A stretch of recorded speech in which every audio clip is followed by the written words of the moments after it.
Hey, what's up, fam? Thanks for tuning in to You Had Me at Black, the podcast where Black millennials tell true life stories. We're here with another story about parties. Spencer from New Jersey was a freshman at Howard University when he went to the most eventful party of his time there. Keep listening to hear about this memorable night. I want you to breathe all this in, breathe all this in.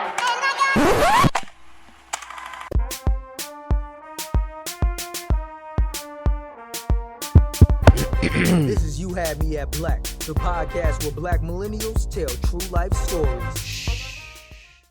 So today I'm going to talk about not just the first party I went to, but one of my favorite parties at Howard University. So I went to Howard 2007 to 2011, and when I got there, it was still in the midst, it was a little bit before gentrification started to happen to D.C., so it was very much still Chocolate City when I was there. And it was one thing that I just loved about the school in general, like just the fact that, there's so many black folks around. I'm sure some of the older people who may be listening understand the idea about rent parties. Rent parties essentially is you throw a party so you can pay for your rent. And that was one thing myself and my roommate, we got really heavy on, especially our freshman year. There was some house parties in particular that I can remember, but there was one house that stood out amongst all the other houses that, for the best parties. It was 12 Bryant on Bryant Street. 12 Bryant was notorious. You will have blue jean stains on the walls from people dancing. Yeah, there'll just be smudges on all the walls. Just smudge here, smudge there. And if it's really loud, you're going to have a hole in your wall.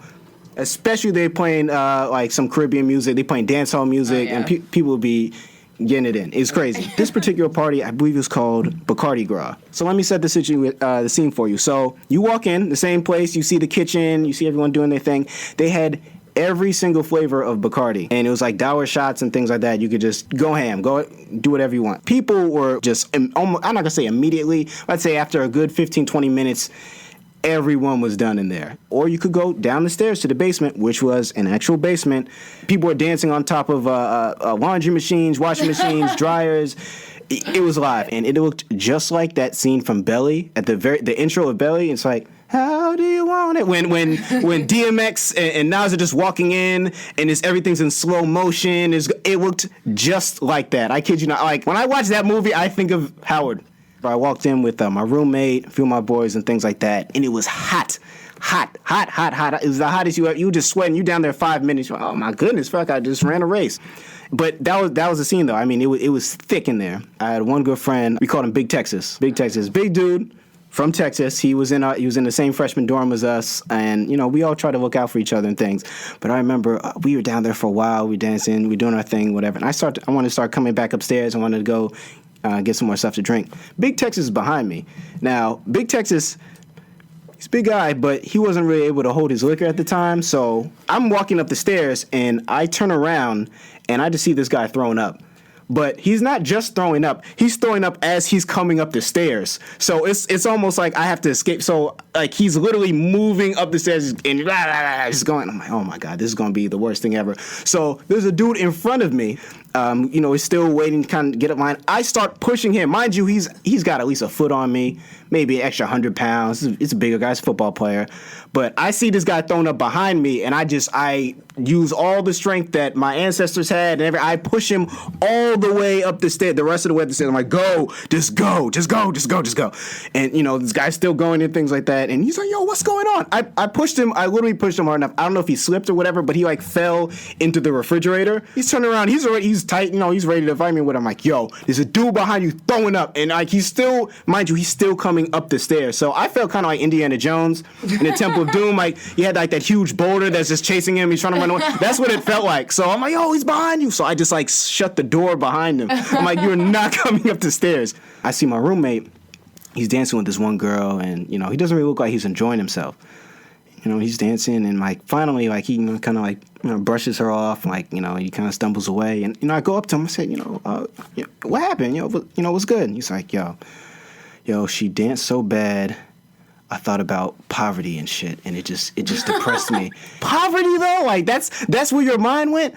We would also have people come from the neighborhood, and there's the quote-unquote derogatory term locals. I'm sure most people from D.C. and that went to school in D.C. they know what I'm talking about.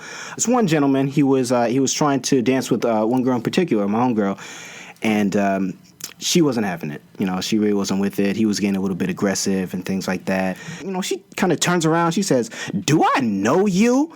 And I see this happening, and I literally slide over, like I just glide over to her, like, and I like get in between them, like, "Hey, you know me though." She's like, "Hey!" So I was able to go dance with her instead. So he was very upset about that. So he went to go get a few of his friends and see if they could do something about that. And so the police come, they start shutting it down. People are leaving through the front. People are still in the basement. And mind you, this is hours into it, so people are drunk. They don't want to leave. They're like, "No, keep the music on." You know, the DJ's like, hey, yo, we got to end this. You know, yo, cops coming. No, keep it going. But he still had to cut the music. But mind you, we had people from all across the country. We had a sizable population from New York. So the main thing people would do, you know, if people stop the music, what do they start doing? No music. Yeah. No music.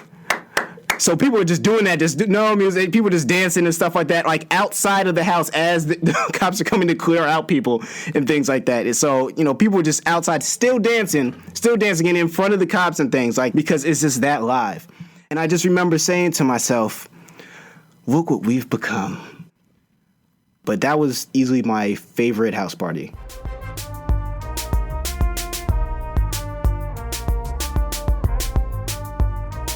Thanks for listening. If you like what you hear, visit youhadmeatblack.com/review to leave a review and subscribe.